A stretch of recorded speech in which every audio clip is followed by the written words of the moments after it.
It is December 28th, 2021. Welcome to the Daily Rob. You can find us on YouTube, Facebook, Rumble, BitChute, Odyssey, and across all major podcast platforms. Now, without further ado, the man, the myth, the legend, the one and only Rob Smith. Hello, Stu. I hope you're having a nice Kwanzaa. I am. I'm here in the Windy City in Chicago with Lori Lightfoot and her 6'8" lesbian lover, Amy Eshelman. And we're just having a delightful time, just enjoying ourselves, going over the 7 principles of Kwanzaa.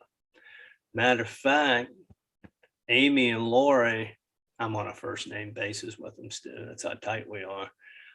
They produced a video in which they told all of Chicago to have a joyous Kwanzaa. And then they spent about 15 minutes telling everyone how to have a safe Kwanzaa. They didn't mention anything about having Kwanzaa in bad neighborhoods where people get shot. They were concerned about COVID, and they wanted to make sure that if you had a Kwanzaa party, that everybody was 6 feet apart and they were vaccinated and everyone was safe. Joyous Kwanzaa, Chicago. Amy and I wish to extend a very beautiful and prosperous Kwanzaa to all of you celebrating this season. As you light the candles and gather in unity, we hope your holiday is filled with rejoicing and happiness. The 7 principles of Kwanzaa guide us to unity and cooperation as we work to uplift and protect our neighbors. As you prepare for your Kwanzaa celebrations, I urge you to keep these values in mind, but also maintain COVID-19 safe celebrations. We wish you a wonderful 7-night celebration and hope they are filled with renewal and joy. May the light of peace bring happiness to your home as we wish you the warmth and togetherness of Kwanzaa. Habari Gani, Chicago. Notice they said nothing about how to keep the 800 people who have been murdered this year in Chicago safe. I don't think they produced any videos about that. But you know, Kwanzaa is more important than 800 dead people, Stu. Now, you might also know that our president and Dr. Jill, they also created a video in which they wished everybody a happy Kwanzaa as well. You know, Stu, Kwanzaa is an old tradition. It's been around since 1966. That's how old it is. And it was invented by a fellow by the name of Ron Everett. He kind of had 2 names. He had an African name too, and he called himself Dr. Maulana Karenga. Now, Dr. Karenga was a man of peace, Stu. I don't know whether you know this, but he whipped 2 women naked. He whipped them, and then he told them to get naked, and he beat them with an electric cord. But you know, Kwanzaa is about peace and love. I really love the way that all of our political class gets behind Kwanzaa. I don't know any black people, Stu, who get behind Kwanzaa. Yes. Well, I would just like to go back and kind of illustrate his crimes, because that's just one part of his crimes. Oh, Dr. Karenga? Yes. The mighty founder of this great religion? Yeah, so the interesting thing about like what Moses is to the Jews, Dr. Karenga is to the Kwanzaa'ites. Well, you know, part of the criticism of Kwanzaa is that Ron Karenga was a Black nationalist in a group called the US organization. And that was kind of at odds with a lot of the Black Panther Party in California. And the US organization is responsible for murdering a few of the Black Panthers that were going to college at the time. And, Judge Joe Brown has talked about that extensively. A lot of people hate that MF for what he did in the Black community out in LA, and all the people he got killed, and all of the people he sold out, and all of the Black movement that was crushed because his folk came in, infiltrated meetings, took shorthand notes, and got a lot of people prosecuted because the FBI thought what they said was inflammatory. I refuse to celebrate an enemy. I refuse to celebrate all of the Black men and women that died or suffered at the hands of snitches like that.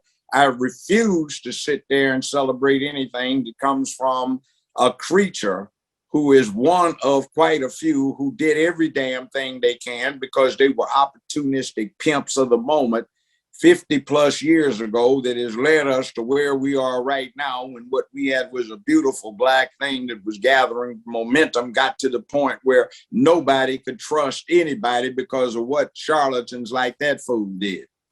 And watch out for that, because it's happening right now. A whole lot of people that are talking smack about you need to do this, you need to believe that, you need to follow that, they're nothing but pimps and sellouts because they got things that compromise them and somebody's holding it over their heads. And they're saying, just like any other snitch does, don't come after me if I give you somebody else. Yeah. A warning. So no Kwanzaa, just like no Juneteenth, no Kwanzaa. Hell no. There's a great article from a few years back by a former Black Panther called Why I Can't Celebrate Kwanzaa. And he kind of talks about how many people who were, Black activists during the 60s really can't get past the fact that Ron Karenga was involved with this, and then that he, was involved with the group that killed Black Panthers, was getting funding from the police department and from the FBI at the time, and then, did all these terrible crimes to women, which also includes taking a hot soldering iron and placing it in a woman's mouth, then taking people's digits and toes, tightening them in a vice, and then also, forcing hoses of water into people's mouths and then beating them with toasters as well. And then let's not forget that Ron Karenga did this because he was taking so many drugs that he was convinced these women were trying to poison him. So he goes to jail for this. He serves a year, and then within a few months of being out, he's made a college professor for his insightful wisdom. He's like Angela Davis. Yeah, I mean, it's so goofy, and he still gets interviews to this day. And does he show any remorse for his crimes? No. He describes himself as a former political prisoner, like he's some sort of Nelson Mandela-like figure. So Sound like Bill Ayers and his wife. Yeah, and it's kind of one of those things, and this was the point that was made by the former Black Panther, was if you look at Bill Cosby was a prolific figure for lots of American Blacks as, kind of the idyllic father. And then once all these things come out about Bill Cosby, a lot of people are embarrassed by that. They distance themselves from Dr. Cosby. And then, they kind of turn their backs on things like The Cosby Show, his comedy, and they move away. But they won't turn their back on this terrorist Marxist nutcase who tortured women. Yeah. And so a real paragon of virtue. Yeah. And so I think one of the most recent stats was 12 million people celebrate Kwanzaa in the United States, but I don't know if that's what that really looks like in practice. Well, if they are, they're just a bunch of white liberals. And people like Kamala Harris, who she sucked up for the cameras too, with the bizarre story that one of her earliest childhood memories was celebrating Kwanzaa. She was born in 1964, but right about the time this became a holiday. Of course, the guy was in jail then. Then she, when she was 12 years old, she moved to Quebec. And guess what? They celebrated in Hinduism in a temple. But she celebrated Kwanzaa. You know, my sister and I, we grew up celebrating Kwanzaa. Every year, our family would, and our extended family, we would gather around across multiple generations, and we'd tell stories. The kids would sit on the carpet, and the elders would sit in chairs, and we would light the candles, and of course, afterwards, have a beautiful meal. Tell you people, Stu, these people are duplicitous. They'll say anything, and they'll suck up to anybody. I know lots of black folks, Stu. I've been in lots of black churches. Black people are probably some of the best Christians I know. They celebrate Christmas. And if we're being incredibly historically accurate, Africa probably has one of the longest and oldest Christian traditions, from the Coptic Egyptian Christians, and then also the Ethiopians. Yeah. The eunuch was from Ethiopia. Yeah, Stu. Now, Stu, we're going to play a little game. Okay. I'm going to go over a principle of Kwanzaa, and you tell me if you think I'm right in how to apply it. Unity. Well, I think this, Stu, is when everybody gets together and says, let's go, Brandon, or fuck Joe Biden. That's unity, correct? Am I right or wrong? I think you're right. Okay. Let's talk about self-determination. I think what they mean by this, Stu, is not accepting any handouts or welfare and getting off your ass and getting a job.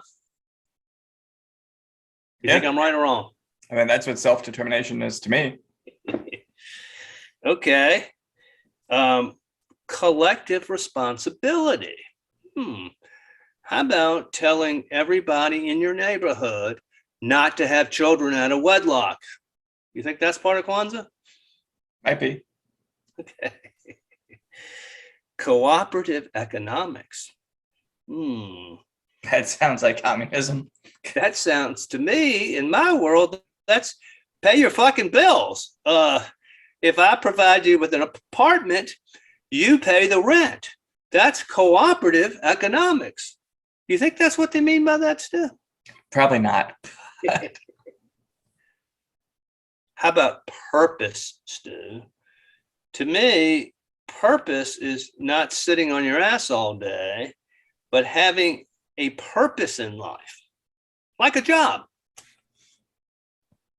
Yeah, or having a stable family and raising kids. Staying out of jail. Yeah. Not shooting people. Okay. Creativity. God, it's so goofy. How about when everybody else is wearing their pants halfway down their ass and you pull yours up and tighten your belt? You're differentiating yourself. You're being creative. You think that's what they mean, Stu? I have no comment on that one. How about faith? Like realizing that Kwanzaa is a made-up holiday and getting your ass to church. Faith. Think that's what they mean? No. Okay. Well, we'll have to talk with. Is Mr. Karunga still alive? Yeah, I watched an interview with him recently. We'll have to get him on the show, Stu. Got this congresswoman named Mary Gay Scanlon from Philadelphia, and she was all part of defund the police. Philadelphia took $33 million out of their budget, and guess what? Crime has exploded there. And guess what happened to old Mary Gay? Did someone put a gun in her face? So yes, as a matter of fact, she was carjacked. And of course, she blamed the whole thing on that boogeyman, the NRA. Okay. And even though it was a handgun and not a rifle. Yeah, I mean, you know, it's not Joshua Brown's fault that he, even though she wants him to go to jail, call the police and says that he ought to. It was a terrible crime. Nobody should ever have to live through that. I wonder who about all these victims of crime where they celebrate the perpetrator of the crime. Double standards, Stu. Stu, the other day I talked about whether or not the VACCINE was effectively killing people. The statistics worldwide are those who have been VAXED have a much, much, much higher percentage these days of getting COVID and even dying than the un-VAXED. And we cited the Danish study for that. And common sense kind of tells you that too, Stu. We've been over the universities, the NYC, which is about 100% vaccinated, and cruise ships, the University of Virginia football team. I mean, in Charlottesville, they've gone radical left on COVID policies. And lo and behold, they have a massive outbreak. And as you know from the studies, that it's being suggested that after about 60 days, the VACCINE wears off. And in around the 90 days, it sets a lot of folks up to be more susceptible. You know, Stu, the way a virus works is when it first comes out of the chute, it's strong and virulent. And then it dissipates over time, right? It mutates and it gets weaker as more and more people naturally get immunity. But this has happened kind of in reverse. It came out strong, and then the end of 2020, and it was dying down in the winter, Stu, of 2020, and then the VACCINE in the middle of a pandemic, and all of a sudden it's like a hockey stick. Empirical evidence, Stu, and critical thinking could lead one to certain assumptions and conclusions. There's a New York Times editor. This might wake up the gray lady. I would say the gray hose bag. But the guy's name is Carlos Tejido, and he died of a heart attack within an hour after receiving the COVID-booster. There's a lot of confusion still about mixing and matching new boosters with old shots. There hadn't been any testing on this at all. And some feel like that causes a lot of TROUBLE.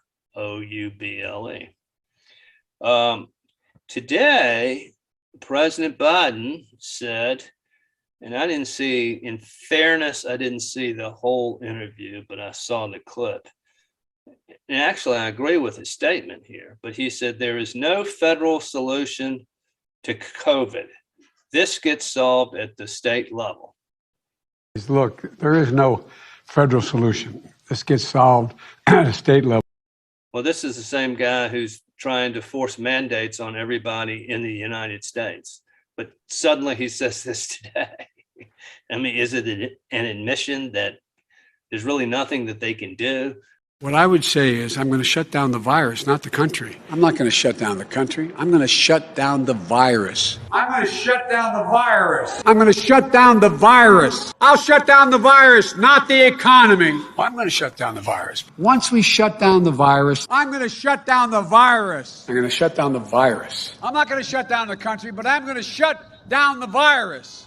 Let individuals make decisions for themselves based on their own experiences and their own liberties. I don't know, Steve. I mean, that was the Trump method. I mean, it's so weird how the Biden administration will all of a sudden start doing things that Trump had done or been an advocate for. It's just bizarre. This isn't the first time this has happened. Leftism, socialism doesn't work. And eventually, as Margaret Thatcher said, you run out of other people's money, but also eventually your leftist policies prove themselves to be absolutely absurd, and people go, oh yeah, well maybe we should do what has worked for thousands of years.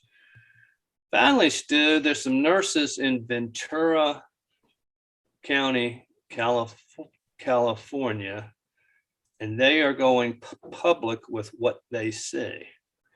And they are quite upset at the way they see these SIDEFFECTSs in the operating rooms.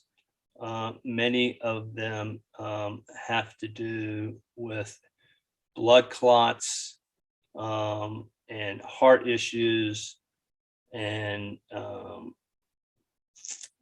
heart attacks, blood clots, and they come almost immediately after a VACCINE.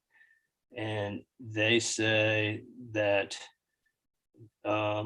the health community tries to clamp them down and shut them up. Doctors are afraid to speak about it, and none of these are being reported to theirs. A nurse named Jennifer says privately, her nurse buddies, they are seeing all the clotting, bleeding, and things you would expect from the VACCINE 6 months later. Brain bleeds, heart attacks in younger 50-year-olds. No doctor will admit this is from the VACCINE. It won't go to theirs. Anyway, interesting. And I think when more and more people are going to speak out when some of these issues are just so obvious.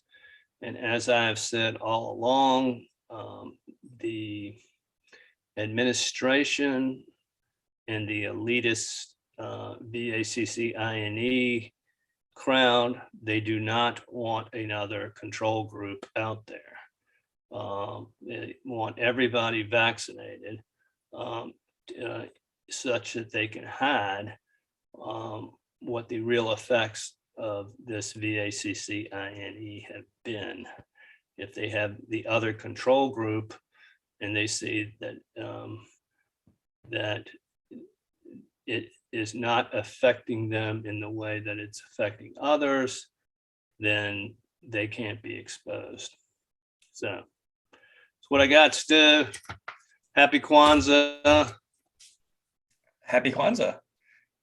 I'm going to follow up on some of that previous talk. And, you know, we aren't doctors, we are just observers. And frankly, I think we both have very low IQs. I'd like to correct you. You are a doctor of love. Okay. We all know that. But anyway, we've been following the NBA. We make a lot of basketball analogies, and, safe to say we are fans. And, we covered Brandon Goodwin, who was the former Atlanta Hawk player who had all those side effects. And it's being reported that the NBA is requiring teams to host booster events by December 31st.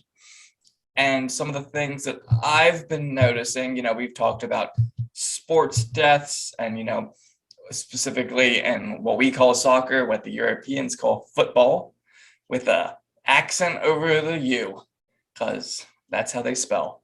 But in soccer, where you have a pitch that is 390 feet long, you're running a lot. And so you're going to be at risk for what they call a sudden death. And you can go to Wikipedia and you can look at the soccer sudden deaths. And, they have a fair amount of cardiac events. However, since certain things have been implemented, that's up 200%. So we're definitely seeing something being introduced and a causation. And, with the correlation does not always mean causation, but, we're asking questions and it's okay to ask questions. And when we look at these kind of cardiac events in the NBA, they do happen, but at a far less frequent rate because you're just running down 91 feet. But I am worried now that we're doing this again and we don't really know the complete side effects if within the next 2 months we are going to see something happen in the NBA. I personally would not want anyone to get hurt, just so I can be right. But I essentially will have a calendar up in my head and keeping an eye on this. So, Well, still, they don't play defense in the NBA, and defense takes a lot of energy. I wonder what's going to happen in college. This too. These football players, I mean, they are international celebrities, even though we Americans might not know that much about them because it's a Euro socialist sissy sport. But that's why they're getting the notoriety. But how about the everyday Tom, Dick, and Jane out there who are not celebrities, who would not make the news if they suddenly die? And that's what the Ventura nurses have been talking about.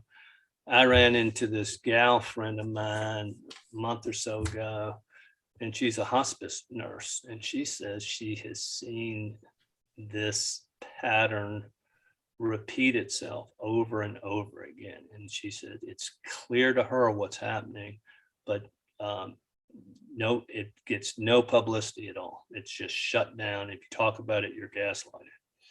yeah. Well, do you have to go light the third candle now? Well, I think tonight the third night of Kwanzaa.